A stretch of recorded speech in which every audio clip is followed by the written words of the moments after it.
Best of r/malicious compliance episode 130. Subscribe for Reddit videos daily. 2p or not 2p. Back in 2011 I was working for a local council, and as part of the job we were given an off-site training course. Naturally, this was code for visit a city, get drunk every night and attend the course. Most of these courses had no exam at the end, just a certificate for attending the course. They put us up at a hotel in the city center, on bed and breakfast rates.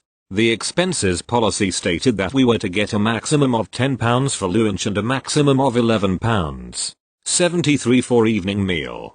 No one outside the policy makers know why it was such a strange amount. Supervisors could approve expenses above these values should there be where the maximum is too low. It specifically mentioned a remote hotel with expensive menu, but also mentioned that it was at the discretion of the supervisor. The hotel they booked for me had a restaurant and the cheapest thing on the menu was £11.75, 2 pence more than I was entitled to. I swiped a menu to prove the point. The first day back after the course, and I asked my boss to authorize the extra expense. He looked at it and said number. I explained that not only did it run to 10 pence for the week, 2 pence per day, 5 days, but the cheapest thing on the menu was more than the policy allowed. I even showed him the menu. His response was, stick to what the policy document says you are entitled to. Malicious compliance time. I read the policy document to ensure that I had the details right, and found a link to another document entitled Business Overnight and Out-of-Pocket Expenses.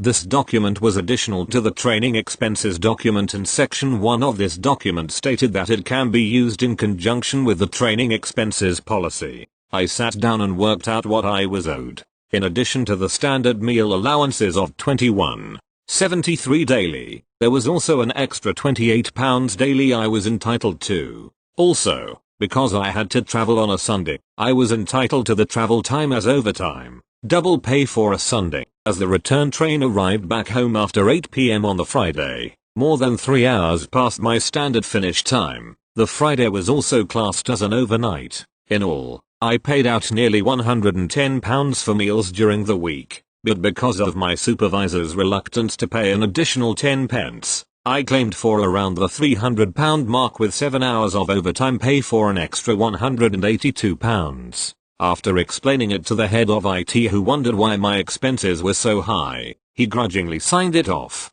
TL. Doctor.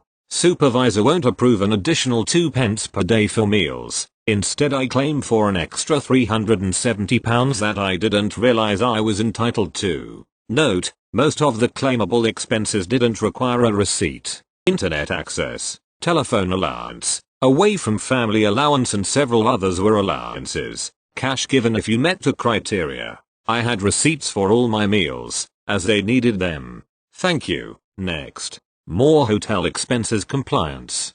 Since we're doing stupid hotel policies, at $Global Corp the rule was that you could book your own hotel up to a smallish limit, or if you booked through their central booking service it was automatically approved even if it went over. For an emergency trip I had to book a hotel in a very popular area at very short notice just before a holiday weekend. I tried my usual suspects and no luck, so I rang the central booking service. They went away for much longer than usual, then came back to tell me the only place they could find at all was a few miles away, and was the honeymoon suite in a converted 400-year-old manor house with a jacuzzi in the room. It cost well over 5 times the usual limit. I took it. Pity I was barely at the hotel all weekend, but when I was it really helped me relax. Apparently I set a record. Thank you. Next. Travel to customer sites. The latest spate of posts about company travel reminded me of this little gem. I was working for an MSP that had customer sites close to my home. I would arrange to be on site at about 9:30. This meant that I would get a line and leave my house at about 9 o'clock to get to the customer site. I would then claim on expenses the travel from the customer back to the office. This worked fine until we got a new manager who stated that we had to start work at the time in our contract and we could only claim mileage to and from the office. The contract stated that our start time was 8:30 and I stated that it would be a waste of my time driving to the office, turning round and driving to a customer's site. He was having none of this. So, I would arrange with the customer that I would be on site at 9:30 and I then proceeded to clock in at 8:25, get to my desk, sit down and have a cup of coffee and read my emails. I then drove to the customer's site, did the work and drove back. After claiming for double the amount of travel expenses, questions were asked, but I pointed to the email that had been sent out. This lasted until the manager changed, who saw sense and changed the system back to how it was. Thank you. Next. Delete everything? Okay. At the start of secondary school, each student at my school was given a unique computer login where we can access communal resources and save our own private work. A few of my files seem to keep disappearing and new things were put there that I didn't create. After a few days I figure out I'm actually sharing my account with another student, hence the mysterious missing files and random new ones. We meet up and learn we have the same surname, first initial and tutor group, so we assume that's why our accounts are actually the same one. We go down to the IT teacher, we've just started here so figure this is a good place to start. He insists it is impossible for us to have the same account and that we should go in and delete everything that isn't our own work. We explained the situation, even offering to demonstrate how if one of us makes a new document it will appear in the other's account. This was fruitless, so we are instructed to sit down and delete everything that isn't ours. We do so, log off, log on again, and we both have completely blank accounts, having just deleted everything between us. No backup for students' private work. We've lost all assignments and homework. The teacher leaves us, presumably to figure out what's happening, comes back 15 minutes later with an apology and a note excusing us from all homework already set and for not having our class walk. The next week we each receive new accounts and a month later the IT systems are out for a few days. Possibly unrelated, but we like to think they were improving the system to stop this happening again. As a bonus, the notes were undated and signed by the head teacher, so I used it a few times in emergencies over the years. TDLR. Mistakenly had a shared IT account and told to delete everything, not mine. We both did and so got out of loads of classwork and homework because our account was wiped. Thank you. Next. Absolutely unbendable travel rules? Fine by me. I worked for a company that was bought out by a large multinational corporation. After a couple of years, a new online expenses system was put in place. This also was used to book travel, hotels etc. And we were told that under no circumstances could it be circumvented. The travel section was strange. The way it worked was you chose the city you were traveling to, and it gave you the pre-approved hotel you had to choose. All very straightforward, until you consider how these hotels got on there. It wasn't through hundreds of corporate negotiations. It was when the first traveler using the system had to stay in that city found a hotel that met their needs, that became the default hotel. I live in a small country and the local company was based about 150 kilometers from the capital.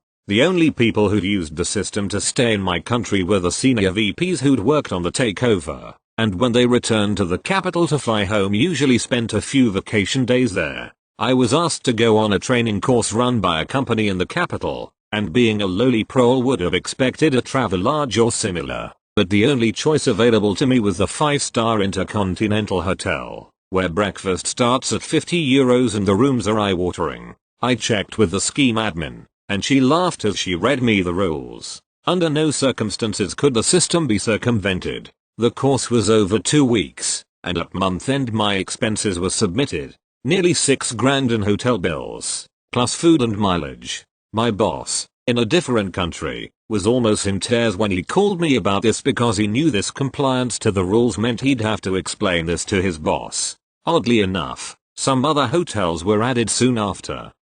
I should say, the hotel charged directly to the company via the expenses app once the expenses submitted each month, so I wasn't on the hook for the initial expense. I was responsible for ensuring receipts etc were uploaded to match. Thank you. Next. No more per diem, no more cheap lunches. Years ago I worked for a company that was acquired/merged with a much larger company. There were of course management changes and policy changes. That's to be expected. We were told that pretty much everything would stay the same for us though.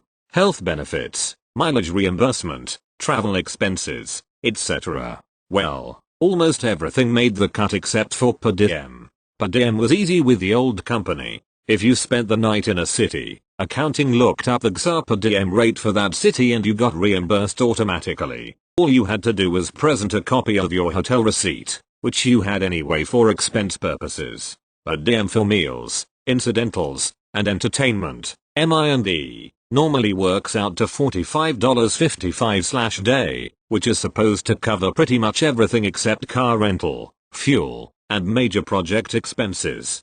I like to eat well when I travel, so $55 doesn't always cover my meal expenses, but it's better than nothing and I can afford it. Of course some of the guys would spend like $5/day on canned fruit and sandwiches, then pocket the rest. More power to them.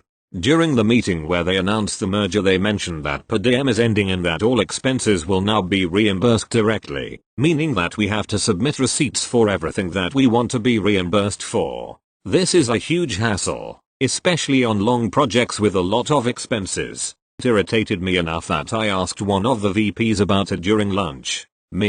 So what's with the change in per diem? It's a lot easier to deal with and no one has to keep track of dozens of receipts. VP, I bet you guys like making a few extra bucks from per diem, don't you? Not really. It doesn't always cover the full expenses, but it's easier to keep track of. VP, well, in order to keep expenses under control we will only reimburse exactly what is needed. This struck me as condescending and stupid.